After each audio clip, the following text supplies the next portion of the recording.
Hi friends, this is Bronwyn from Tarot Fever. This morning I'm just going to have a quick look at the Field Tarot by Hannah Elizabeth Fofana, or Fofana, I'm not sure how that's pronounced. This is a US Games deck.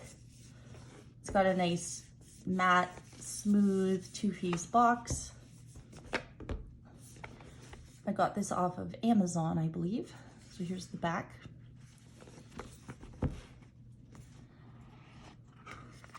This is the inside of the box. It comes with a little guidebook.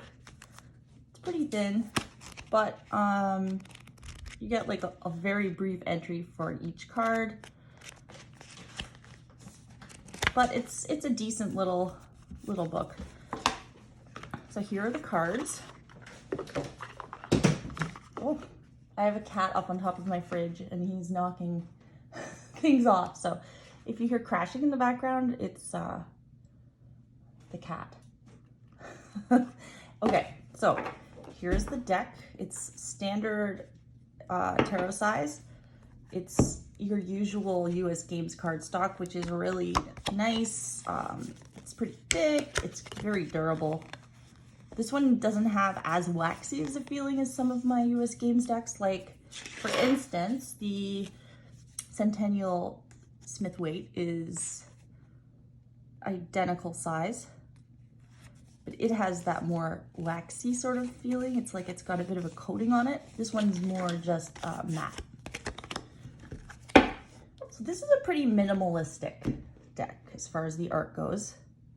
To be honest, I have not read with it very much, probably because it was one of the first decks that I bought and I was quite intimidated at first. I just sort of bought them and looked at them and put them away and just thought about how pretty they were. So this one has not been used as much as I had hoped, but I'm sure in the future it'll have its turn.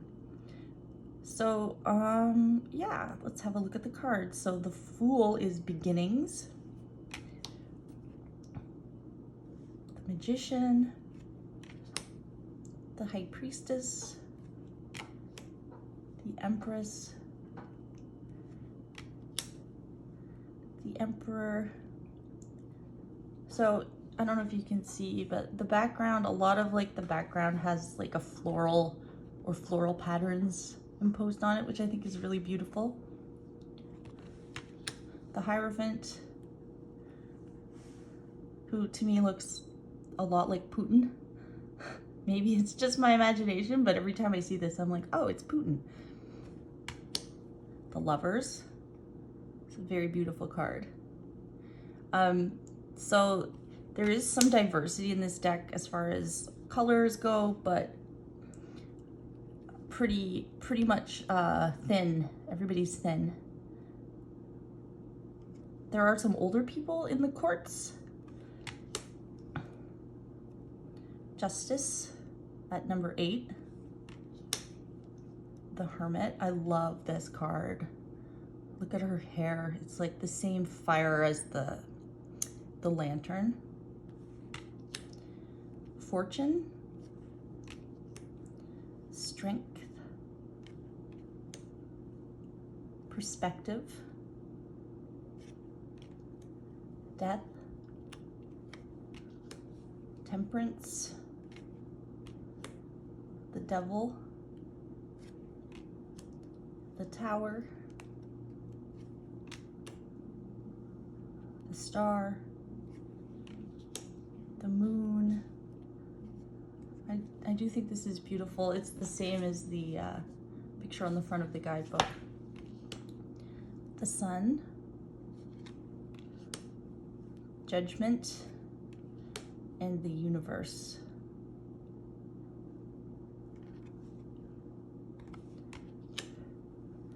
And to the Aces. Ace of Wands. So you have a keyword at the bottom, which I know bothers some people, and it can be a bit limiting, even if you really know your meanings. I personally, I'll glance and read the keyword, even if it's just, I can't help it. I read it, and it does tend to influence how I'm interpreting the cards in that reading, but it's not a big deal. Planning. Vision, Celebration, Competition. Oh, here comes Scarlet. It's okay, girl, you lay down. You go back to sleep. Yeah, I'm just making a video. Six of Wands, Success. 7 is Valor. The 8, Movement. 9, Resilience. 10, Burden. So the Princess, Exploration. The Prince, Instigation. The Queen of Wands, Vibrancy. And the King of Wands, Leadership. This guy totally reminds me of a character in Lord of the Rings. It's not Legolas, it's one of the other elves. Can't think of his name. But yeah, he's totally got an elf vibe going on. The Sword, so the Ace, Clarity. 2 of Swords, Decisions. 3 of Swords, Sorrow. 4 of Swords, Rest. 5 of Swords, Defeat. 6 of Swords, Transition. 7, Deception. 8, Isolation. So some of the, many of the minors are quite pippish.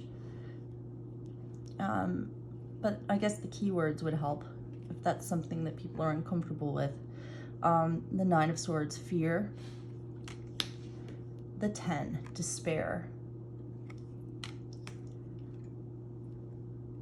Princess, Curiosity. Prince, Determination. The Queen, Independence.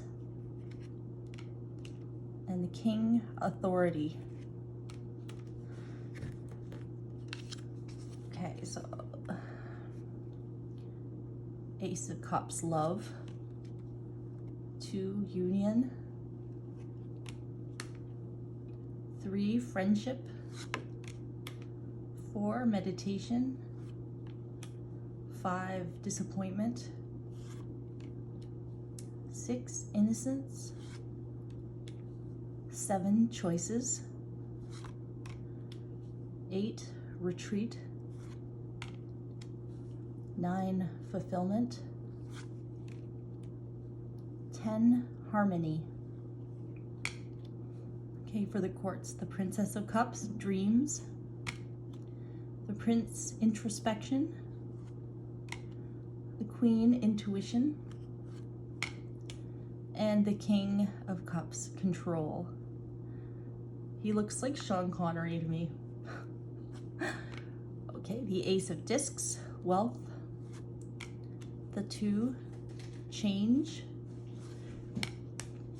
The 3, Works. So it sort of has a Thoth feel to it sometimes in the keywords. The 4 of Discs, Stability. 5, Destitution. 6, Generosity. 7, Perseverance. This card is beautiful. I love the colors. It's very minimalist, obviously, but there's something about the colors that I love. 8 of Discs, Dedication. The 9, Culmination. And 10, Establishment. Yeah, I love this. Princess of Discs, Manifestation. The Prince of Discs, Reliability. The Queen of Discs, Nurture. And the King of Discs, Power.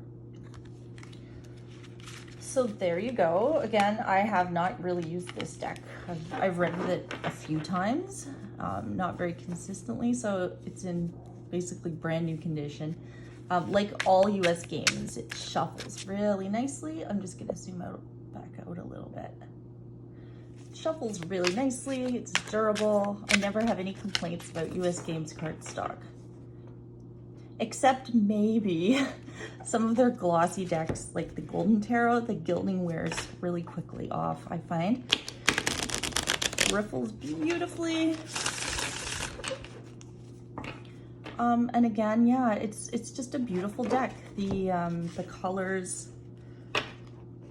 I find very soothing. It's a very,